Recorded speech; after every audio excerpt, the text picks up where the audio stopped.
આ છે ખિસ્સુ વાત, જ્યાંથી નીકળે આપણી સાચી વાત. નમસ્કાર મિત્રો, આપણી આસપાસ કેટલી વાતો બને છે, કેટલીક સાચી, કેટલીક અડધી અને કેટલીક તો કોઈ જ ન જાણે.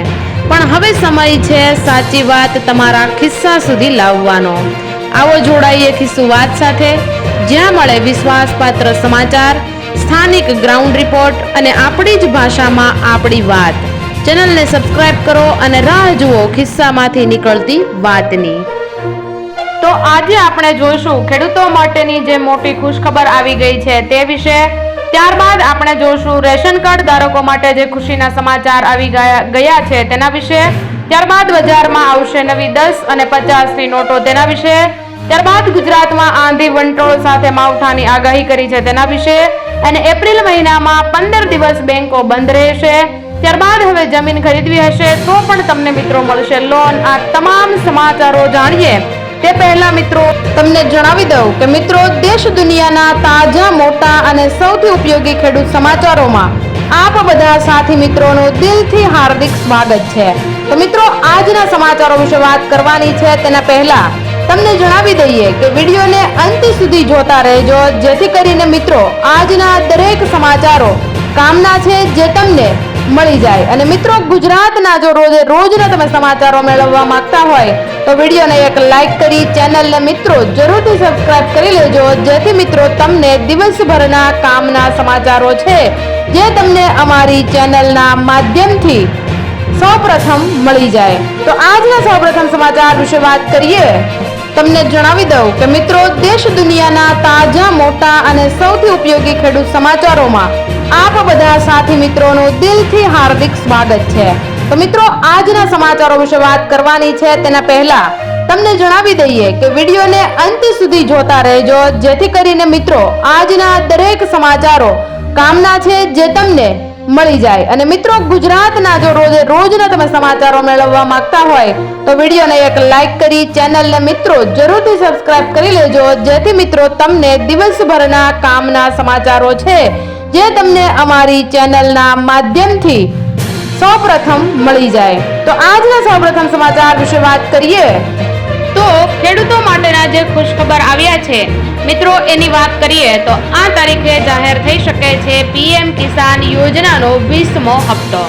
પીએમ કિસાન સન્માન નિધિ યોજના જે સરકાર ખેડૂતો માટે અનેક પ્રકારની યોજનાઓ ચલાવે છે તેમાંની એક યોજના છે.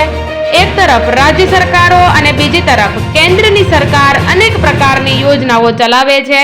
જો તમે પણ કોઈ પણ યોજના માટે પાત્ર છો તો તમે અરજી કરી શકો છો. ઉદાહરણ તરીકે જોઈએ તો પ્રધાનમંત્રી કિસાન સન્માન નિધિ યોજના, જેની સાથે હાલમાં કરોડો ખેડૂતો જોડાયા છે અને તે બધા 20મા હપ્તાની રાહ જોઈ રહ્યા છે. જેમ જેમ સમય પસાર થાય છે તેમ તેમ આ રાહ ટૂંકી થતી જાય છે. જો તમે પણ પીએમ કિસાન યોજના સાથે જોડાયેલા છો તો અહીં તમે જાણી શકો છો કે સરકાર 20મો હપ્તો ક્યારે જારી કરી શકે છે. ત્યારબાદના મહત્વના સમાચારની વાત કરીએ તો મિત્રો રેશન કાર્ડ ધારકો માટે પણ ખુશીના સમાચાર આવી ગયા છે, કેમ કે રાજ્યના લગભગ 5 લાખ રેશન કાર્ડ ધારકો માટે સારા સમાચાર આવ્યા છે. સરકારે રેશન કાર્ડ ઈ-કેવાયસી માટેની સમયમર્યાદામાં વધારો કર્યો છે. અગાઉ આ પ્રક્રિયા પૂર્ણ કરવાની અંતિમ તારીખ 31 માર્ચ 2025 હતી, જેને હવે વધારીને 30 એપ્રિલ 2025 કરી દેવામાં આવી છે. રાશન વિતરણ પ્રણાલીમાં પારદર્શિતા લાવવા અને બોગસ રેશન કાર્ડને રદ કરવાના ઉદ્દેશ સાથે ભારત સરકારે તમામ રેશન કાર્ડ ધારકો માટે ઈ-કેવાયસી ફરજિયાત બનાવ્યું છે. રાજ્યમાં હજુ પણ લગભગ 5 લાખ રેશન કાર્ડ ધારકો એવા છે જેમણે આ પ્રક્રિયા પૂર્ણ કરી નથી. આથી મિત્રો સરકારે આ નાગરિકોને વધુ એક તક આપતા સમયમર્યાદા વધારી દીધી છે. મિત્રો આપણને ખબર છે કે રેશન કાર્ડમાં ઈ-કેવાયસી કરવાનું ઘણા સમયથી આપણી સરકાર કહી રહી છે, પરંતુ અમુક લોકો એવા છે જેમણે હજુ સુધી ઈ-કેવાયસી નથી કરાવ્યું. તો મિત્રો જલ્દીથી કરાવી લેજો, કેમ કે આજે બોગસ રેશન કાર્ડ ધારકો પકડવા એટલે કે તમારા ઘરમાંથી કોઈ વ્યક્તિનું મૃત્યુ થયું હોય અને તમે તેમનું નામ તમારા રાશન કાર્ડમાંથી કમી ન કરાવ્યું હોય તો એ નામ કઈ કમી કરાવવા માટે જ આ તમારું જે ઈ-કેવાયસી એ કરાવવાનું કહે છે. અથવા તો તમારી દીકરી હોય એ સાસરે જતી રહી હોય પરંતુ હજુ તેના ભાગનું અનાજ તમે લઈ આવતા હોય તો એ અનાજ બંધ થાય, એટલે કે જે વ્યક્તિને જરૂરિયાત છે તે વ્યક્તિ સુધી આ અનાજ પહોંચે એ માટે સરકારે આ રેશન કાર્ડમાં ઈ-કેવાયસી કરાવવા માટેની આપણને વારંવાર ભલામણ કરી રહી છે. તો મિત્રો, બને ત્યાં સુધી વહેલામાં વહેલી તકે તમારે ઈ-કેવાયસી કરાવી લેવું. અને જો તમને ઈ-કેવાયસી કરતા ન આવડે તો તમારા ફોનમાંથી કઈ રીતે ઈ-કેવાયસી કરવું તેનો વિડીયો અમે અમારી ચેનલમાં પહેલેથી જ મૂકેલો છે. તો મિત્રો, એ વિડીયો જોઈ અને તમે તમારા ફોનથી જ તમારા રાશન કાર્ડનું ઈ-કેવાયસી કરી શકશો. ત્યારબાદના સમાચારની મિત્રો વાત કરીએ તો મિત્રો, બજારમાં આવશે નવી 10 અને 50 રૂપિયાની નોટ. હવે તો જૂની નોટનું શું થશે તે વિશે માહિતી મેળવીએ તો આરબીઆઈ ગવર્નરની જવાબદારી સંભાળ્યા બાદ અનેક મહત્વની અપડેટ સામે આવી છે. ઇકોનોમીની હાલત સુધરવા ઉપરાંત મોંઘવારી દરમાં પણ ઘટાડો થયો છે અને વ્યાજ દરના કાપનો સિલસિલો પણ શરૂ થયો છે.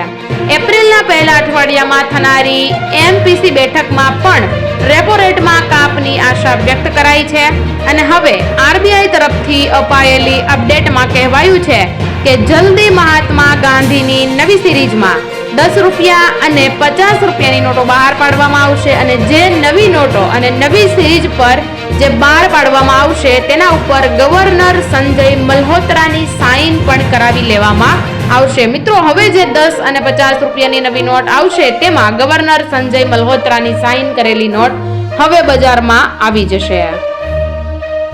ત્યારબાદના સમાચારની મિત્રો વાત કરીએ તો ગુજરાતમાં આંધી વંટોળ સાથે આંબાલાલ પટેલે માવઠાની આગાહી કરી દીધી છે. ગુજરાતમાં હવામાન વિભાગ અને હવામાન નિષ્ણાંત આંબાલાલ પટેલ તથા પરેશ ગોસ્વામીએ ભર ઉનાળે માવઠાની આગાહી વ્યક્ત કરી છે. કાળઝાળ વરસતી ગરમીમાં ગુજરાતના હવામાનમાં પલટો આવશે અને 31મી માર્ચથી એપ્રિલના પહેલા અઠવાડિયા દરમિયાન વરસાદ વરસી શકે તેવું અનુમાન આપવામાં આવ્યું છે. અને મિત્રો, નોંધનીય બાબત એ છે કે આ બદલાતી મોસમમાં કેટલાક વિસ્તારોમાં તાપમાનમાં ઘટાડો પણ જોવા મળી રહ્યો છે. અને હવામાન વિભાગે આપેલી માહિતી પ્રમાણે 31મી માર્ચના રોજ એટલે કે આજે નર્મદા અને તાપી જિલ્લામાં વરસાદની આગાહી આપવામાં આવી છે, જ્યારે 1 એપ્રિલના રોજ અમરેલી, ભાવનગર, સુરત, તાપી, નર્મદા, વલસાડ, છોટાઉદેપુર, ડાંગ, દમણ અને દાદરા નગર હવેલીમાં પણ વરસાદ પડી શકે તેવી શક્યતાઓ રહેલી છે. ત્યારબાદના સમાચારની વાત કરીએ તો 5 એપ્રિલમાં 15 દિવસ બેંકો બંધ રહેશે. એપ્રિલ મહિનો હવે 2 દિવસ બાદ શરૂ થશે, એટલે કે અત્યારે શરૂ થઈ ગયો છે અને એવામાં એપ્રિલની શરૂઆત પહેલા ચાલો આપણે જાણી લઈએ કે એપ્રિલ મહિના દરમિયાન કઈ કઈ બેંકો બંધ રહેવાની છે. આરબીઆઈએ એપ્રિલમાં આવતી બેંક રજાઓની સંપૂર્ણ યાદી જાહેર કરી દીધી છે અને એપ્રિલમાં કુલ 15 દિવસ બેંકો બંધ રહેશે. આમાં સાપ્તાહિક રજાઓ એટલે કે શનિ રવિ પણ સામેલ છે. જો કે આ બેંક રજાઓ રાજ્ય પ્રમાણે બદલાય છે અને બેંકના બધા કામ ઓનલાઈન થવાનું મિત્રો ચાલુ રહેશે. બેંકો બંધ હોવા છતાં ગ્રાહકોને કોઈ સમસ્યાનો સામનો કરવો પડશે નહીં, કેમ કે રજાના દિવસે પણ લોકો ઓનલાઈન બેન્કિંગની મદદથી તેમના બધા જ કામો પૂર્ણ કરી શકશે. આજકાલ બેંકની મોટા ભાગની સેવાઓ ઓનલાઈન ઉપલબ્ધ છે, તેથી રજાના દિવસે પણ તમે ઘરેથી ઘણા બેન્કિંગ કાર્યો પૂર્ણ કરી શકો છો. ત્યારબાદના સમાચારની વાત કરીએ તો મિત્રો, તમારે હવે જમીન ખરીદવી હશે તો તમને મળશે લોન. કેમ કે જમીનના ભાવમાં વધારો થવાના કારણે ખાસ કરીને મહાનગરો અને ટાયર 1 શહેરોમાં રહેણાંક પ્લોટ ખરીદવો ખૂબ મુશ્કેલ બની રહ્યો છે. શું તમે જાણો છો કે જમીન ખરીદવા માટે તમે લોન લઈ શકો છો અને જમીન ખરીદવા માટેની લોન હોમ લોન જેવી જ છે, પરંતુ તેના પોતાના નિયમો અને શરતો હોય છે અને જમીન ખરીદવા માટે કોને લોન મળી શકે છે તે અમે તમને જણાવી દઈશું અને તેના વ્યાજ દરો શું છે અને જમીન ખરીદી લોન શું છે આ તમામ માહિતી આપણે મેળવીશું. જમીન કે પ્લોટ ખરીદવા માટેની લોન એ હોમ લોન જેવી સુરક્ષિત લોન છે. આ લોન ખાસ કરીને બેંકો અને NBFCs દ્વારા ભવિષ્યમાં ઘર બનાવી શકાય તેવી જમીન અથવા પ્લોટ ખરીદવા માટે આપવામાં આવે છે. તો મિત્રો, આપણે જોયું આજના સૌથી મહત્વના સમાચારો વિશે. તો મિત્રો, આવા જ સમાચારો જાણવા માટે અને સાંભળવા માટે અમારી ચેનલને જરૂરથી સબસ્ક્રાઇબ કરી લેજો અને ફરી મળીશું એક આવા જ વિડીયો સાથે, આવા અવનવા સમાચારો સાથે. ત્યાં સુધી જય હિન્દ, જય ભારત.